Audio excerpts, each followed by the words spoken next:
Facebook សីហាទំលាយរឿងពិត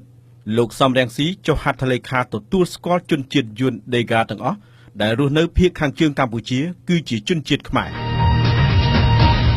នៅព្រឹកថ្ងៃអាទិត្យនេះតាមរយៈ Facebook សីហាបានទំលាយនៅរឿងដ៏សំខាន់មួយសម្រាប់ប្រជាពលរដ្ឋកម្ពុជាទាំងអស់ត្រូវដឹងដែលលោកសំរងស៊ីបានចុះហត្ថលេខានៅទីក្រុង Greensboro នៃរដ្ឋ North Carolina ឆ្នាំ 2013 ជាមួយនឹងលោកកុសលកើតជាជនជាតិយួនដើម្បីទទួលស្គាល់ជនជាតិយួនដេហ្គាទាំងអស់ដែលរស់នៅភាគខាងជើងប្រទេសកម្ពុជាគឺជាជនជាតិខ្មែរព្រមទាំងកាត់ដីមួយចំនួនផងដែរខាងក្រោមនេះគឺជាការទម្លាយរឿងពិតរបស់ Facebook សីហាព្រឹកថ្ងៃទី12ខែកុម្ភៈឆ្នាំ 2017 នេះ Facebook សីហាបានសរសេរថាទម្លាយការពិតស្លឹកឈើជ្រុះមិនឆ្ងាយពីគល់សំសារីក្បត់ជាតិសំរងស៊ីជាកូនក៏ក្បត់ជាតិដែរ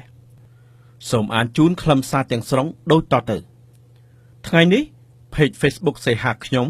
បានទទួលនូវព័ត៌មាននិងសំណុំឯកសារជាច្រើនពីប្រជាជនខ្មែរអាមេរិកកាំងរស់នៅទីក្រុង Greensboro នៃរដ្ឋ North Carolina សហរដ្ឋអាមេរិក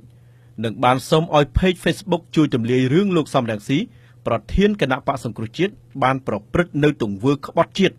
ដែលប្រជាជនកម្ពុជាទាំងមូលត្រូវតែដឹងឲ្យច្បាស់ទាំងអស់គ្នាព្រោះថាអ្វីដែលលោកសំរងស៊ីនៅរងចាំនោះ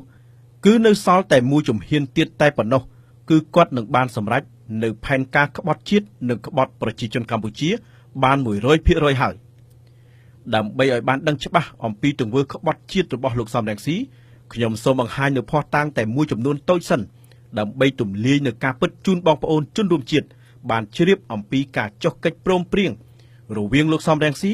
ដែលមានម្ដាយជាជនជាតិយួនជាមួយប្រធានចលនាជនជាតិភាគតិចដេហ្គាយួនឈ្មោះកុសលកើតដូចតទៅនេះ 1. លោកកុសលកើតឬកុកសគឺជាជនជាតិវៀតណាមកើតនៅឆ្នាំ 1945 នៅខេត្តយ៉ាឡាយប្រទេសវៀតណាមបច្ចុប្បន្នគាត់មានសញ្ជាតិអាមេរិកកាំងដើមកំណើតយួនហើយជាប្រធានរណសិរ្សរំដោះជនជាតិភាគតិចដេហ្គាយួនបានរៀបចំផែនទីដោយកាត់យកទឹកដីនៃខេត្តមួយចំនួនរបស់កម្ពុជាបច្ចុប្បន្នធ្វើជាទឹកដីនៃរដ្ឋដេហ្គានៅក្នុងពិធីជាផ្លូវការដែលមានអ្នកចូលរួមប្រមាណជិត 1000 នាក់ដែលសុទ្ធសឹងតែជាជនជាតិដេហ្គាយួននៅទីក្រុង Greensboro នៃរដ្ឋ North Carolina លោកកុសលកើតបាននិយាយទៅកាន់លោកសំរងស៊ីដោយបានរៀបរាប់អំពីគោលបំណងដ៏សំខាន់បំផុតនៃពិធីជួបជុំនេះថាគាត់ចង់បានការបញ្ជាក់អំពីគោលជំហរនិងគោលនយោបាយរបស់លោកសំរងស៊ីចំពោះជនជាតិដេហ្គាយួននិងបានលើកឡើងថាជនជាតិដេហ្គាគឺជាប្រជាជនដែលធ្លាប់រស់នៅភាគខាងជើងនៃប្រទេសកម្ពុជាក្នុងខេត្តស្ទឹងត្រែងក្រចេះរតនគិរីមណ្ឌលគិរីកន្លងមកដូចនេះដើម្បីឲ្យប្រជាជនដេហ្គាអាចមករស់នៅកម្ពុជាវិញបានតើលោកសំរងស៊ីមានផែនការបែបណាខ្លះដើម្បីជួយជនជាតិភាគតិចយួនដេហ្គាឲ្យទទួលបាននៅទឹកដីខ្លួនក្នុងប្រទេសកម្ពុជាវិញទី2ហើយនៅក្នុងឱកាសនោះលោកសំរងស៊ីបាននិយាយឆ្លើយតបយ៉ាងច្បាស់លាស់ថាខ្លួនទទួលស្គាល់ជនជាតិយួនដេហ្គាទាំងអស់នោះគឺជាជនជាតិខ្មែរដោយស្វ័យប្រវត្តិតើលោកសំរងស៊ីមានដឹងដែរឬអត់ថាកុសលកើតគឺជាជនជាតិយួនទី3នៅឆ្នាំ 2013 សំរងស៊ីនិងកុសលកើតបានចុះហត្ថលេខាជាផ្លូវការលើកិច្ចព្រមព្រៀងនោះ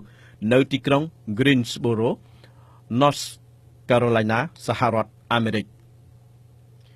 ទី4បន្ទាប់ពីលោកសំរងស៊ីបានជួបនិងចុះហត្ថលេខាលើកិច្ចព្រមព្រៀងជាមួយកុសលកើតរួចហើយលោកអនុប្រធានកឹមសុខាក៏បានទៅជួបជាសម្ងាត់ជាមួយជនជាតិយួននេះទៀតដែរ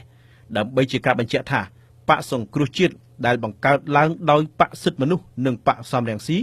គឺមានជំហរដូចគ្នាចំពោះកិច្ចព្រមព្រៀងនេះនៅពេលបក្សសង្គ្រោះជាតិឈ្នះក្នុងការបោះឆ្នោតនិងដឹកនាំប្រទេសទី5ដូច្នេះអ្វីដែលនៅសេសសល់សម្រាប់ការអនុវត្តនៅកិច្ចព្រមព្រៀងកាត់ទឹកដីខ្មែរឲ្យទៅយួនគឺការទទួលស្គាល់ជនជាតិយួនដេហ្គាជាជនជាតិខ្មែរនេះគឺនៅរងចាំតែសញ្ញាឆ្នោតរបស់ប្រជាជនកម្ពុជាតែប៉ុណ្ណោះទី6សូមបងប្អូនខ្មែរយើងវិភាគនិងប្រៀបធៀបរវាងរដ្ឋាភិបាលនាយករដ្ឋមន្ត្រីហ៊ុនសែនដែលចុះកិច្ចព្រមព្រៀងជាមួយវៀតណាមដើម្បីកំណត់ព្រំខណ្ឌសីមានិងបោះបង្គោលព្រំដែនការពារទឹកដីខ្មែរជាមួយលោកសំរងស៊ី ដែលចុះកិច្ចព្រមព្រៀងជាមួយកុសលកើតដែលជាជនជាតិយួនដើម្បីកាត់ទឹកដីខ្មែរឲ្យជនជាតិភាគតិចដេហ្គាយួនព្រមទាំងការទទួលស្គាល់ជនជាតិយួនភាគតិចនោះជាជនជាតិខ្មែរជាស្វ័យប្រវត្តិទី7ដើម្បីជាភស្តុតាងសូមបងប្អូនប្រជាពលរដ្ឋខ្មែរទាំងក្នុងនិងក្រៅប្រទេសពិនិត្យមើលខាងក្រោមនេះនៅរូបភាពមួយចំនួនសិនដែលបញ្ជាក់ពីដំណើរការរៀបចំផែនការក្បត់ជាតិរបស់លោកសំរងស៊ីក្នុងការចុះហត្ថលេខាជាមួយយួនកុសលកើតកាត់ទឹកដីខ្មែរនិងទទួលស្គាល់យួនជាជនជាតិខ្មែរទី8នេះជារូបថតលោកសំរងស៊ីចុះហត្ថលេខាជាមួយកុសលកើតកាត់ទឹកដីរបស់ខេត្តខ្មែរមួយចំនួនឲ្យយួនកាន់កាប់ទី9នេះជារូបភាពដែលលោកកឹមសុខាជួបជាមួយយួនកុសលកើតក្រោយសំរងស៊ីបានចុះហត្ថលេខាកាត់ទឹកដីខ្មែរនិងទទួលស្គាល់យួនជាជនជាតិខ្មែរទី10នេះជារូបថតរបស់យួនកុសលកើតកុកសដែលបងប្អូនអាចរកឃើញតាម Google និងទី11នេះជាផែនទីដែលសំរងស៊ីនិងយួនកុសលកើតបានរៀបចំនិងព្រមព្រៀងគ្នាដើម្បីកាត់ខេត្តខ្មែរឲ្យយួនកាន់កាប់បើបកសង្គ្រោះជាតិដឹកនាំប្រទេស